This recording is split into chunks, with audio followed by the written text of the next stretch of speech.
doing good. You got a banana today. No hot dog. Yeah, go ahead. Go ahead. Go ahead.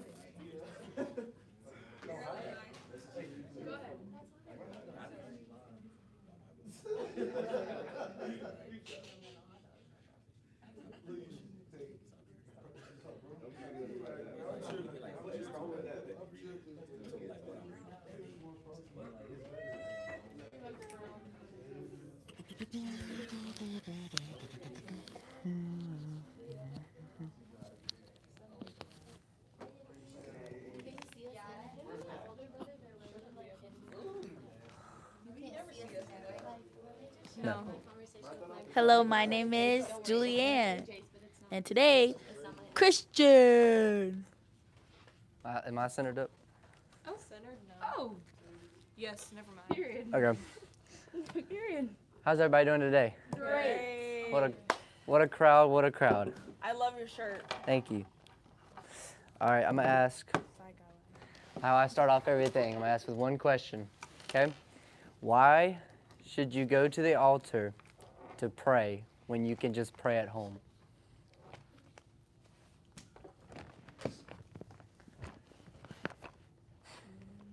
Why should you go to the altar when you can just pray at home?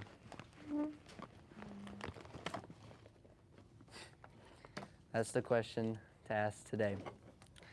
I'm going to break it down a little deep. So there's 5 things why you should go to the altar and pray at home at the same time. So number 1, it's symbols of surrender. It's a physical act. Going up in church to an altar is telling yourself that I don't care who sees me, I live for God and nobody else. So it's an act of surrender. You're surrendering your body and your actions to God. So going up to the altar. Number 2 is breaking pride, humbling yourself. So you have to humble yourself sometimes. And at home, yes, it can be in your own comfort. Yes, you should pray every day. But going to the altar and just humbling yourself, saying that you're not more than any other else except God. And God is over you, so you need to humble yourself. Go to the altar once, maybe a couple more times. It's up to you. And get prayed. Number 3, it's a community support. It's shared prayer. So when you're at home, you pray by yourself, and it's just you and God.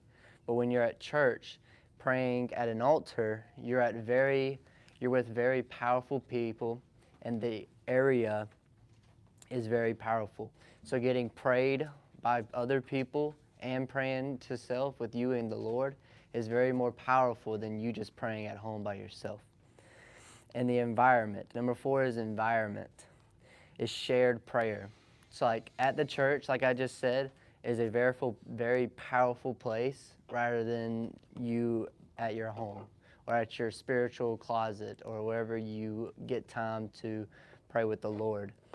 So environment is very key because if you go to church camps, you can feel the environment more heavily on the Holy Spirit than your hometown. Or you go to your church, you could just feel like the Holy Spirit really move there more than you can feel it move in your home. And then last one, number 5, biblical pattern. People built altars for God. So in the Bible, people built altars for people to go to pray to God. And it just says in the Bible that we should go to the altar to pray to God. Now, praying at home should be daily. I'm not saying that you should stop praying at home and go to the altar every single time at church. No. I'm saying that you should pray every day, every morning and every night, and every time you eat before a meal. Just asking God, thank you for this day.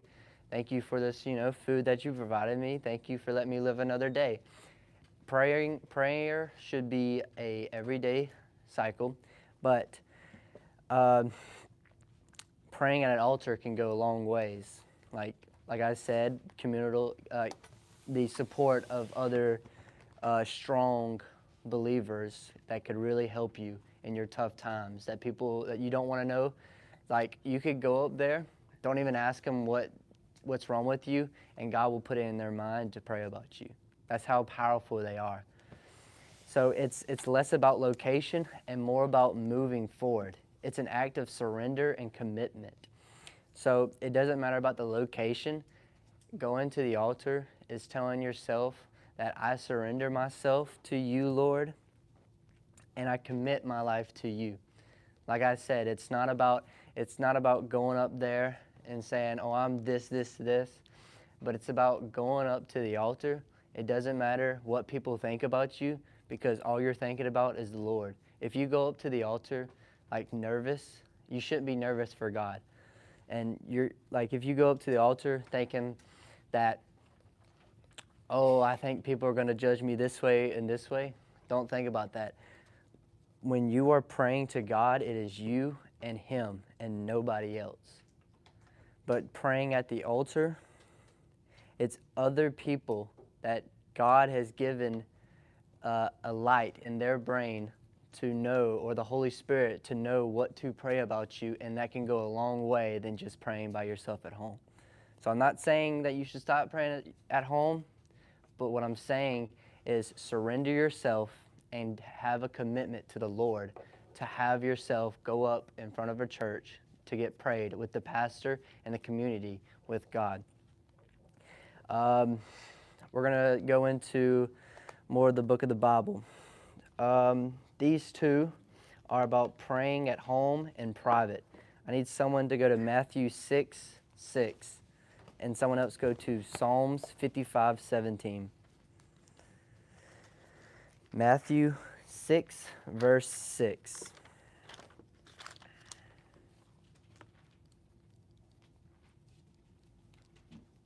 Matthew 6, verse 6. The next one is Psalms 55, verse 17. If anyone would like to read.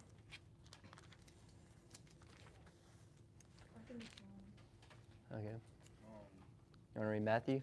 Yeah. All right, here. Yes. Here, get the microphone so he can hear you.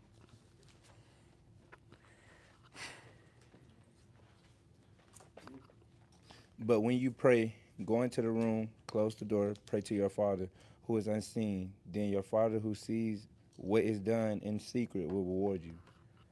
Thank you. Caitlin, you got Matthew?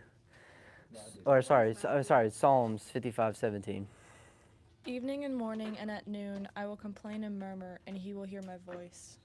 Okay. So those two, Matthew 6 says, go to a room which is silent. Nothing, you don't even hear sound, you don't hear anything, you don't hear people.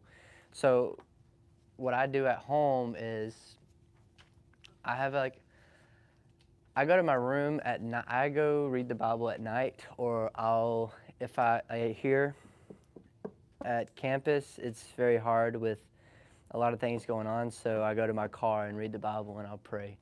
It's just to get away from everybody and to have alone time. So Matthew 6:6, which says that you need to go away, close the door, and just set your eyes with you and Him and nobody else, and then pray to the Lord.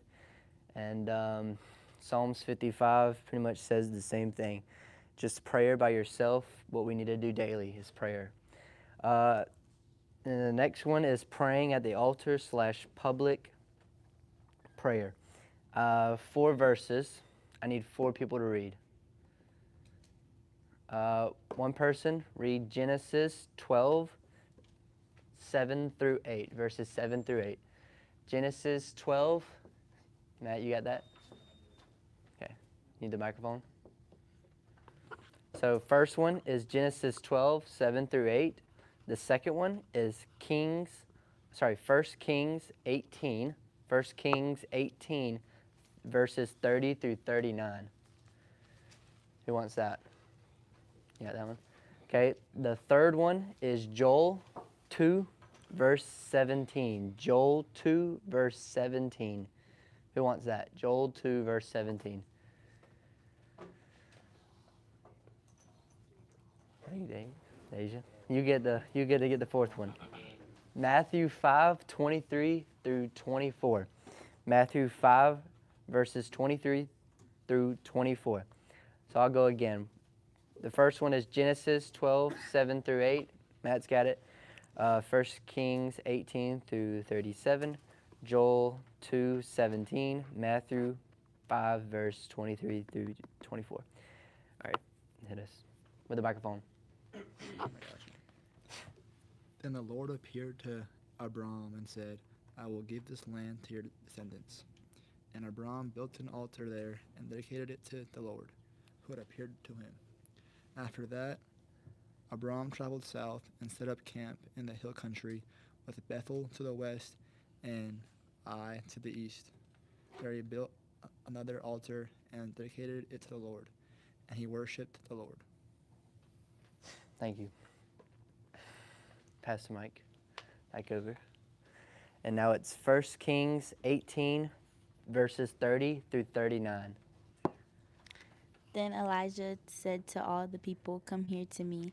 They came to him, and he repaired the altar of the Lord, which had been torn down.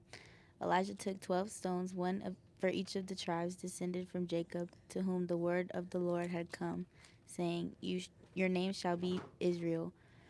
With the stones he built an altar in the name of the Lord, and he dug a trench around it, large enough to hold 2 seahs of seed.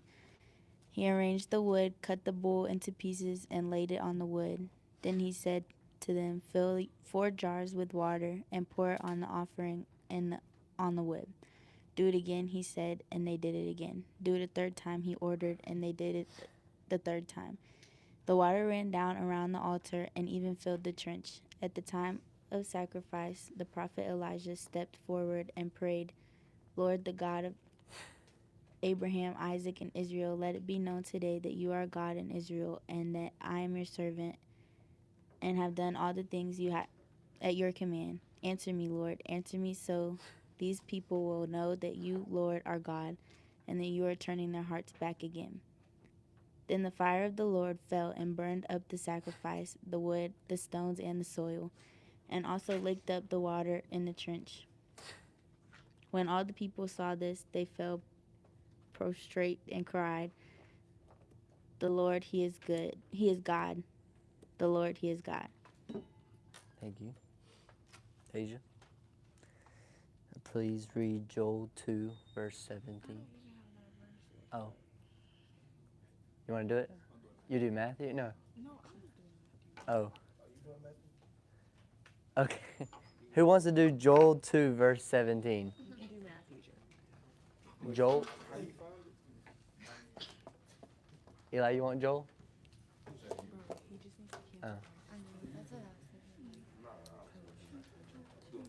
Oh, Deja's doing Matthew. Huh? You just said you were doing Matthew. Joel 2, verse what? Joel 2, verse 17. Joel 2. Haley wants to do it. Okay, let Caleb do Joel 2. Caleb, microphone.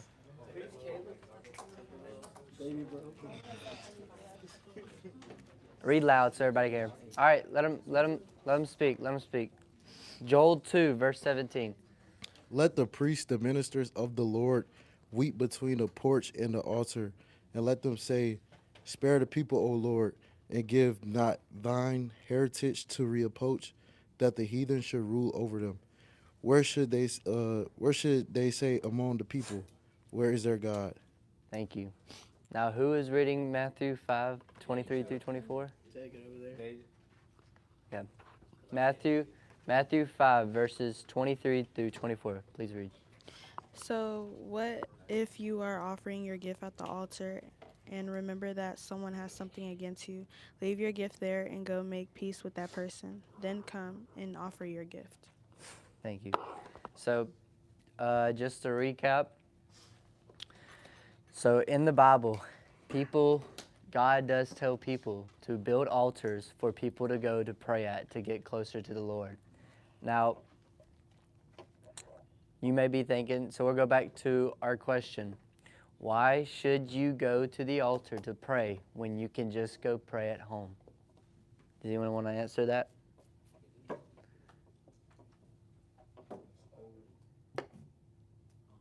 when you at home, it's just you by yourself. When you at the altar, it's people that God sent you to pray. What he give a message in their head of what you were praying about. So Mm-hmm. they know. Yeah. Thank you. So, yeah, which it was perfectly right. The question was, why should you go to the altar to pray when you can just pray at home? It's just a question that that's been going through my mind. So, the number one was symbol of surrender, so active physical act. Number two was breaking pride, humbling yourself. Number three was communal support, shared prayer. Number four was environment, God focused. And number five was biblical pattern. People built altars for God. So, number one, don't stop praying at home. Please keep praying every day. That's what God intended us to do, was to pray and worship Him every single day. Now, am I telling you to every single church go up to pray to the altar? No. But what you should do when you do have that feeling, God will tell you, or if you're in your deepest times, God will tell you to go up to the altar to get prayed by other people, because you need to get prayer by other people. It's so hard to pray by yourself to God. And you need other surrounding holy people that are very strong with the Lord to pray with you. So, like I'm saying, I'm not saying that you need to go to the altar every single time at church to get prayed for. No. But is it nice to get prayed by somebody? Yes. So I am going to end this live, and I'm going to play a song for us. Are we dancing? No. Yep.